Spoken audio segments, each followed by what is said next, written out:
I've showed this website before, but since I've mentioned Executive Order 13132 in a couple of my recent videos, I want to go over this for new subscribers. So this right here shows that it is an official website of the United States government.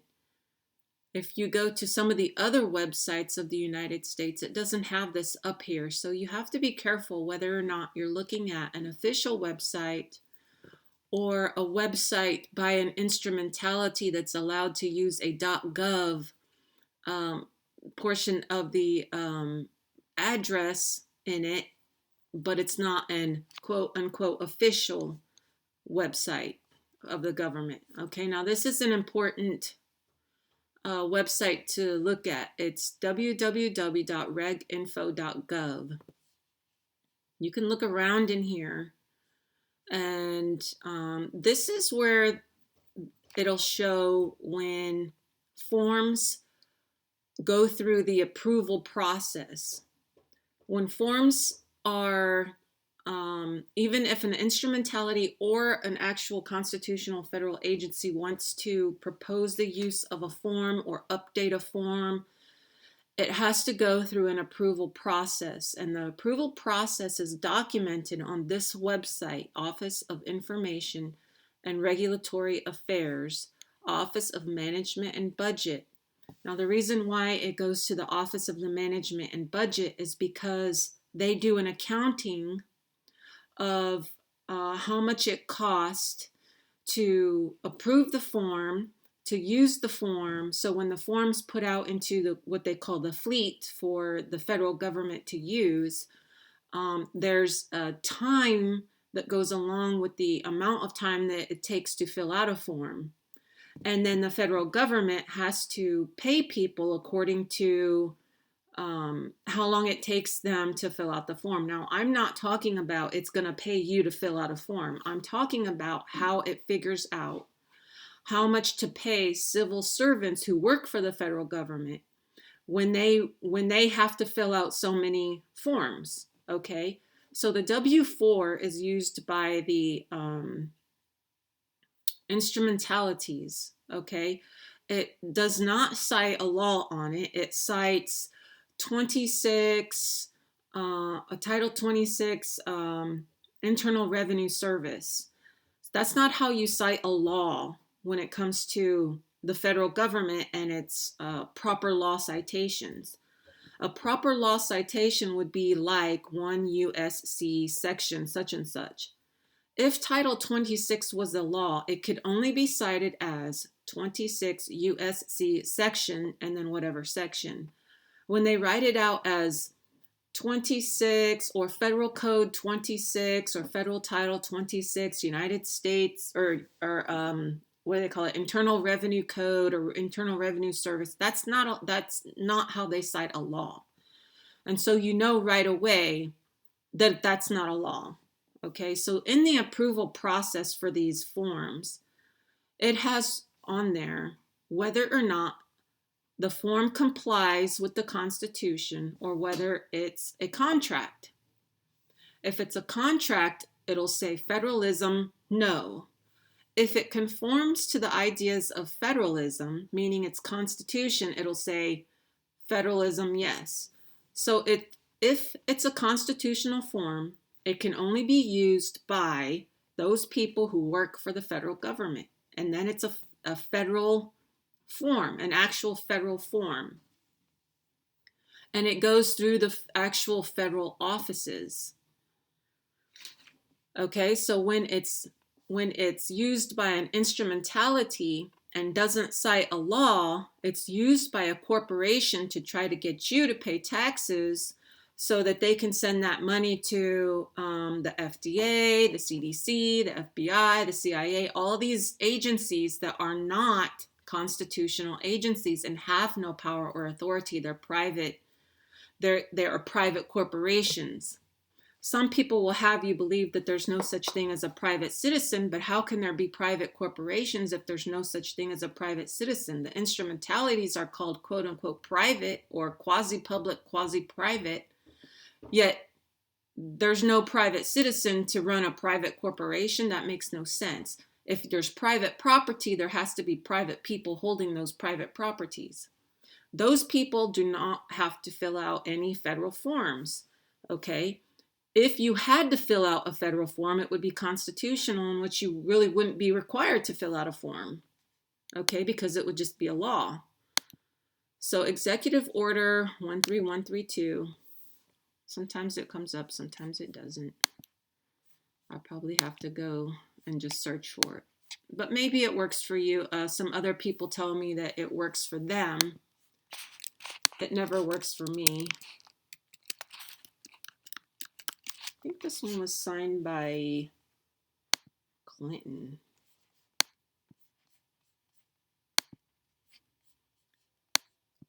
Let's see. I want to actually see it. So, okay. So Federal Register, if you want to look it up, volume 64, number 153. And over here it says 43255. It was signed Tuesday, August 10th, 1999, under Title III. Let's look at titles real quick before let's just do a really quick, you can just Google OLRC and you'll come to this website, OLRC Home. It's the Office of the Law Revision Council. You see it does not have a little thing on here that says it's a government official website of the United States government. It doesn't say that. Okay, that's because the people who keep track of this is not, I don't think they're an official government entity. But you see here, Title III is the president. You see the little asterisk here. That means this title is a law or has a positive law in it. If you go down to highways, highways is not a positive law, but it just cites a positive law. So there's something in here that's a law, but the entire title is not actually a law. And you see Title 26, there's no asterisk. It's because it's never been passed into law. The way they do it is not a law. You can find the law citation if you want. You can click here, Title I, Chapter 3, Section 204A. I'm not going to read it. Oops, wrong one. I'm not going to read it again. I'm going to show you where to get it. 203A, it's right here. You can read what it says about positive laws, positive law citation. You can also go here and click here, positive law citation. You can read it. Maybe you'll understand it. Maybe you won't. I don't like reading that because it's somewhat confusing. They do the legalese where they go back and forth, and a lot of what they say doesn't make any sense. You've noticed here, Title II, the Congress is not passed into law either. That's probably why you'll never see any of them go to jail, because everything they do is not a law, and so they're not breaking any laws. Okay, so Title V is for government organization and employees. Most of the federal forms that comply with the ideas of federalism are for the Title V employees and the Title X armed forces. So the IRS that uses federal forms that do comply with the ideas of federalism are for Title X armed forces, Title V government organization and employees, probably Title 14 Coast Guard, and I think that's probably it. Those are the only people that actually have to pay federal taxes according to the Constitution. Everyone else is private and they don't have to. Okay, so if we look at Title I, I'll show you the positive law citation. I'll show you what it looks like. Positive law. That means it's been made a law. It's been posited. It's been deposited properly. It's been made proper. So it's cited as 1 U.S.C. section such and such. So whatever section you want to cite, such as 204A. So it would be 1 U.S.C. 204A or whatever section you want to cite. Title 26 doesn't have a positive law citation. Many of the so-called laws are not laws because they have no positive law citation. Aliens and nationality is not a law because it's not run according to the Constitution. It's run by an instrumentality according to the contract, which the contract is between the federal government and some or all of the states, and the instrumentalities, which are quasi-public-private corporations. Okay, so we go back to Reg Info. No, we go back to the, let's go back to the executive order. Okay, so federalism. By the authority vested in me as president by the Constitution and the laws of the United States of America, and in order to guarantee the division of governmental responsibilities between the national government and the states, that was intended by the framers of the Constitution to ensure that the principles of federalism established by the framers guide the executive departments and agencies in the formulation and implementation of policies, and to further the policies of the Unfounded Mandates Reform Act, it is hereby ordered that, in definitions, policies, state and states, but it doesn't have the lowercase state, and in the Bill of Rights under Amendment 10, it has lowercase state. Okay, agency, state and local officials. Federalism is rooted in the belief that issues that are of national in scope or significant are most appropriately addressed by the level of government closest to the people. The people of the states created the national government, and that's not true. The people of the states did not create the national government. The states created the national government. The people didn't have anything to do with it, except for that they voted to have some lands ceded to the national government for them to do their work. But they don't like to tell you that. They don't like to tell you, the federal government does not like to tell you that it's limited in power and scope, and it's limited only to the federal lands. They don't like to say that outright. They like you to think that they have power over you and your private capacity. So when it says the people of the states, they're talking probably about the dependent states created by the federal government, which are the military reservations. Okay, created the national government and delegated to it enumerated governmental powers. They're listed in the Constitution and they apply on the federal lands only. See Article 1, Section 8. The entire portion is one sentence, specifically Article 1, Section 8, Clause 17, that says the federal lands are limited to the seat of government and places purchased for defense purposes. All other sovereign powers, save those expressly prohibited the states by the Constitution, are reserved to the states or to the people. So the right to declare war, to declare peace, and to make treaties, that was expressly delegated to the federal government. There's nothing in the federal government that gives it power and authority over private people. Private people are the people of the states, the independent states, the free, sovereign, and independent states. And if anybody tells you any different, they're either lying to you or they just don't understand the layout of it all, okay? Because some of the stuff is not directly written down in the Constitution. You kind of have to read between the lines and realize what exactly the Constitution is. The Constitution is the power basically to form defense areas or to fortify the country and to lead it in war and then declare peace and then go away and leave everybody alone. So the private people are only called into service of the federal government when they are when they make up the militia.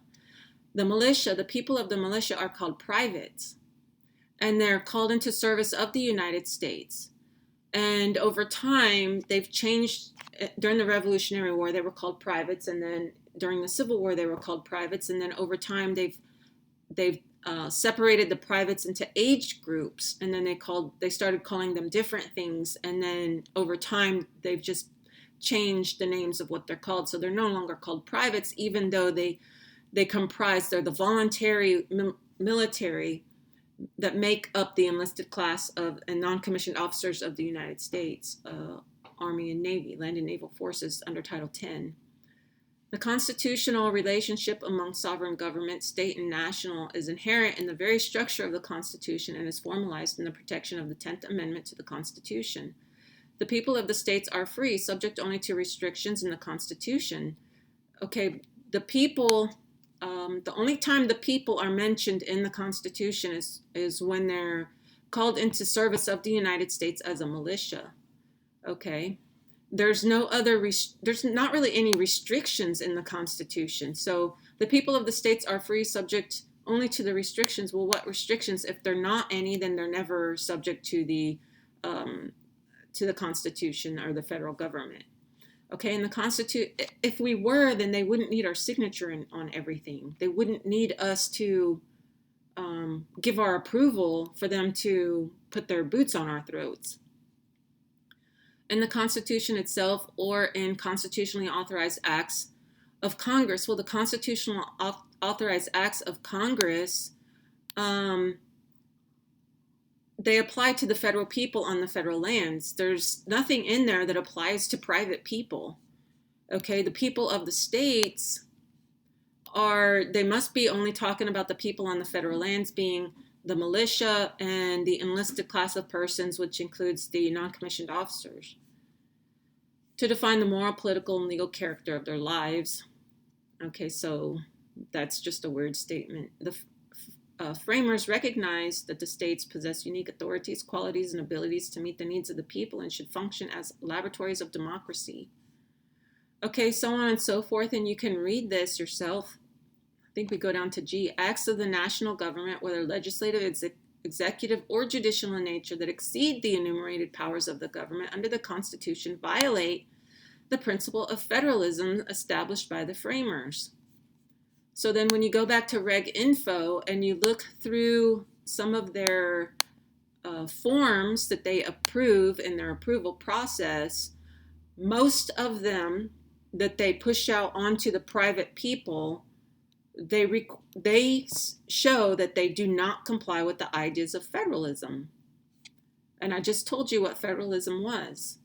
Federalism is when it complies with the Constitution. So most of the forms that they have you sign do not comply with the ideas of the Constitution. And because they don't comply with the ideas of the Constitution, they're voluntary contracts to which you have to agree to. Remember, they have said over and over and over again that taxes are voluntary. Either you volunteer to pay them when you enlist into the military, or you become a government employee, a civil servant, or you go through one of their instrumentalities and you sign their papers that they give to the employers that are pushing their papers on you as if they were required when they're not actually required, because they don't comply with the ideas of federalism. They're outside the Constitution. They violate the ideas of federalism. Federalism, no. They don't comply with the ideas of federalism. So the W-4 does not have a law stated on it because it doesn't comply with the ideas of federalism. It's not constitutional. And you can look this up for yourself and read it for yourself. It's an executive order. Now remember, they like to do wordsmithing, like Agent Smith likes to talk in circles and say all kinds of weird stuff. And it's because they're wordsmiths. They like to, mix their words. State. Okay, what state? The dependent state created by the federal government, or the state that created the federal government, because the state that created the federal government is actually over the federal government and can secede from the union at any time. Okay, so look up G here. Okay, so acts of the national government, whether legislative, executive, or judicial in nature, that exceed the enumerated powers of that government under the Constitution, violate the principles of federalism established by the framers of that government under the Constitution. So is there another government? Yes, there is. There are instrumentalities. They're corporations created by the federal government. So it's telling you right there, there's more than one government. The other government is the one that you submit to voluntarily, where Congress is under Title II, not a law. They're not following the laws because it's not part of the Constitution. And then they enforce and write laws for the Title VI, not a law, Title VII, not constitutional, Title VIII, not constitutional, so on and so forth. So I've showed you where you can go to, and I can't move this up anymore, but it's right down here. So asterisk means this title has been enacted as positive law. However, any appendix to this title has not been enacted as part of the title. And like I said, like Title 23. Okay, Title 20, education, is not enacted into law. It's by consent. It's by contract. You send your kids to school, then by sending your kids to school, you agree to get them vaccinated and cover their faces and all these other things that they demand that you do. Okay, originally these were our schools, the state schools. We built them. We paid the teachers, and the federal government created instrumentalities, and the instrumentalities came in and took it all over. Okay, we built this. We built it, we started it, and then they came in and took it over. So there you have it, just an update, rehashing of the things that I've talked to about many times before. I told you where to find the positive law citation, Title 1, Chapter 3, Section 204A. And Reg Info, you can go here. You can look up the forms. And some of the forms are not going to be on here because they've already been passed through the regulatory process for approval. And so once they're approved, they stay up for a little while longer, and then I think they take them down. But I don't spend a lot of time here on this website. You can go through here and look around. We can try to find W4 here. I found this, but this is not the IRS W4. So that's reginfo.gov, OLRC, and Executive Order 13132 by Clinton. You can find this executive order at the Federal Register, which is another good website to get familiar with if you're not already familiar. So like, share, and subscribe, and I'll see you in the next video.